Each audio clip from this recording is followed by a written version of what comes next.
c'est vraiment une question. À mon avis, on avait un peu discuté avec, j'ai oublié votre nom, excusez-moi, Philippe. J'ai l'impression que si votre parti et vos idées ne sont pas encore au niveau de celle du Front National en France, c'est que, entre guillemets, le mal n'est pas encore fait. C'est-à-dire que nous, on commence à subir les politiques migratoires, multiculturelles, laxistes, etc. Nous, on commence vraiment à les subir. Là, il suffit d'allumer iTélé et BFM pour le voir. Alors que peut-être au Québec, tout ça c'est encore un peu jeune et pour l'instant on est plus dans le domaine des anecdotes par-ci par-là, mais bon, l'économie va quand même mieux, etc. Donc le mal n'est pas encore fait, donc peut-être que les gens se disent encore, bon, pour l'instant on est tranquille. Est-ce qu'il n'y a pas aussi ce côté, quoi? Ben, il y a un peu de ça. Il y a un contexte politique aussi qui est différent. C'est-à-dire que le mouvement souverainiste a connu une grande défaite en 1995 et qu'on est dans un creux de vague.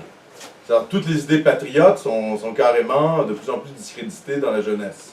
Donc oui, il y a un aspect économique, mais il y a aussi un aspect politique directement lié à notre contexte national québécois. Donc, pour être très honnête avec vous, le gouvernement libéral qui est au pouvoir, on sait qu'ils sont corrompus, c'est-à-dire qu'ils ont même une image publique d'être corrompus, mais là où ils sont censés être très forts, c'est sur le plan économique. On se dit, d'accord, ils sont pro-fédéralistes, d'accord, ils sont immigrationnistes, d'accord, ils sont multiculturalistes, mais l'économie va bien aller. Or là, c'est le désastre.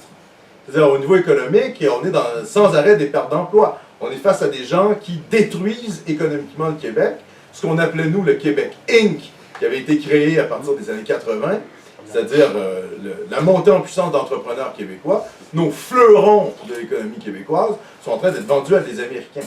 Et le gouvernement, il y a une stratégie politique du gouvernement libéral pour tout laisser aller dans une vraie mentalité ultralibérale.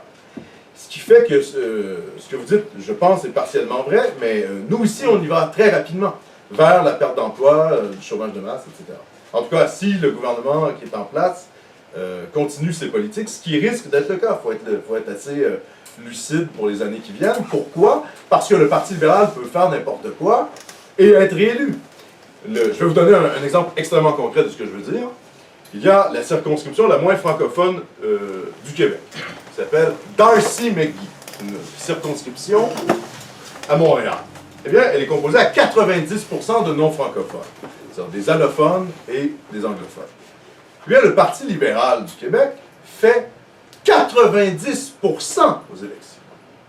On est dans des scores soviétiques. Pourquoi? Parce que, à partir du moment où les populations francophones souhaitent s'émanciper, la réaction des milieux à la fois allophones et anglophones sont d'une violence absolue. Ils votent systématiquement pour le parti qui représente, en gros, le parti de l'anglais, c'est-à-dire le Parti libéral, le Parti du Canada anglais. Ces types pourraient violer des bébés et ils seraient réélus sans aucun problème. Donc, politiquement, oui, on n'est pas dans la situation de la France sur plein de domaines, peut-être l'insécurité, le contexte économique est pas le même, mais il y a aussi une logique électorale qui fait en sorte que c'est très difficile pour un mouvement patriote ou souverainiste d'unir les forces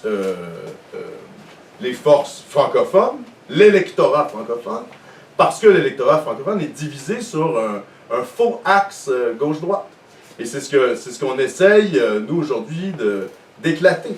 C'est-à-dire de dire, finalement, cet axe fait en sorte, pour des raisons politiques chez nous, que c'est le Parti libéral qui, à terme, va être systématiquement réélu.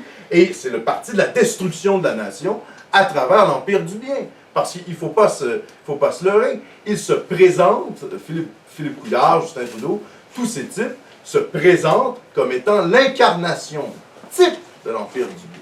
Alors que, bon, vous savez ce que c'est? C'est complètement l'inverse.